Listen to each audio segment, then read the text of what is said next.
Já pensou na hora da entrevista você descobrir que tá tudo errado? Fica com a gente para você não cometer esse erro.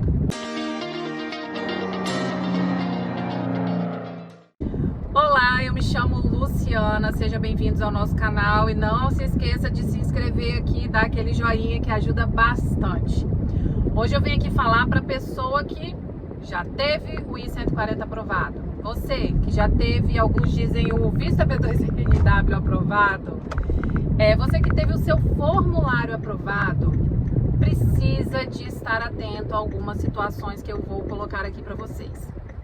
Bem, muita gente se preocupa ali com a tese de interesse nacional, com as cartas de recomendação, com os documentos que serão enviados no processo, mas não estão atentos à segunda fase do processo que, apesar de não ser uma fase técnica, ou seja, você não vai precisar de se preocupar tanto com os requisitos, com o Professional Plan, Business Plan, que muita gente fica preocupado. Você não vai ter essa preocupação, mas você precisa de se atentar às questões burocráticas do processo, tá?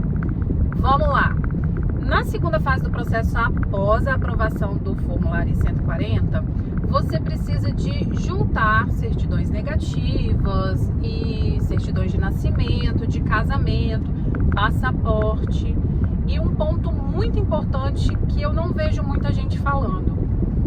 O seu passaporte é o documento de identificação internacional, então é ele que será usado durante todo o seu processo. O seu passaporte, além de estar no vencimento, né, claro, tem que estar com a data certinha de vencimento, o seu passaporte precisa de estar com os mesmos dados da sua certidão de nascimento, da sua certidão de casamento. Então, você precisa de observar o nome que consta no passaporte e o nome que consta nesses outros documentos. Você precisa de observar a sua data de nascimento na certidão de nascimento e como está no passaporte. E muito importante, o local de nascimento, se é o mesmo da certidão e do passaporte.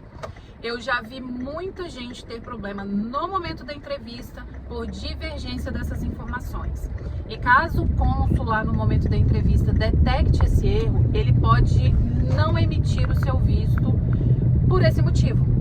Então você precisa de ficar atento a todas essas informações e talvez antes da entrevista, antes mesmo de enviar a documentação para o NVC, providenciar ou um passaporte novo ou a retificação desses documentos, dependendo da situação, porque cada caso vai ter que ser analisado de forma diferente.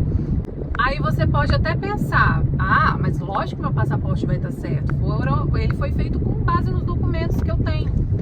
Só que eu já vi um caso de passaporte feito com base no documento profissional da pessoa e o documento estava com o local de nascimento errado, tá?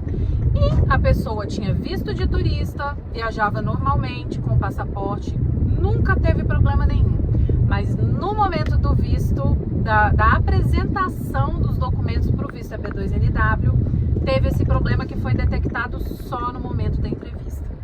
Então, assim, é uma informação importante que vocês precisam de checar essa documentação e ver realmente o que pode ser feito para sanar esse tipo de erro. Então, tô dando essa dica aqui importante e tem outras mais aí no canal, não esqueça de assistir os outros vídeos.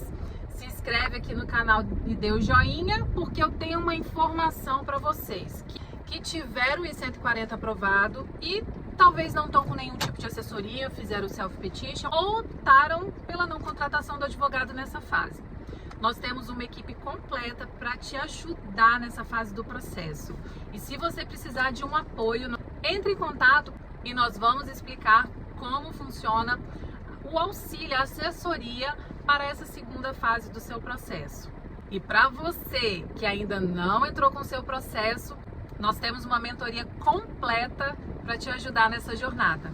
Então, lembrando, cheque o seu passaporte. Ficamos por aqui, um abraço!